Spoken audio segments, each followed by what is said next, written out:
Criminals.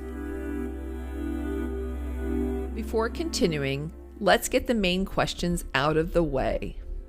But aren't cryptocurrencies meant for drug dealers and money launderers, you may have thought to yourself? This is usually the main reason people think twice before talking about the benefits of cryptocurrencies and anonymity.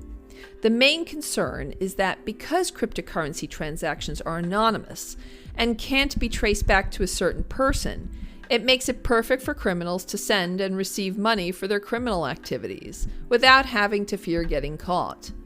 This statement isn't false. There have been cases of criminals using crypto to make transactions. But this problem is nothing new. After all, criminals have been around for a long time, and they have used every other possible way of transferring money. Who hasn't seen a movie where a couple of criminals are opening suitcases full of US dollars?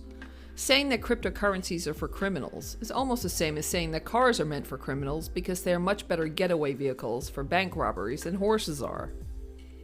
Aside from that, most of the platforms that deal with cryptocurrency payments require high levels of verification and identification, meaning that before being able to start buying, selling, transferring crypto, and any other type of transaction, users have to prove their identity and provide certain documents to validate themselves.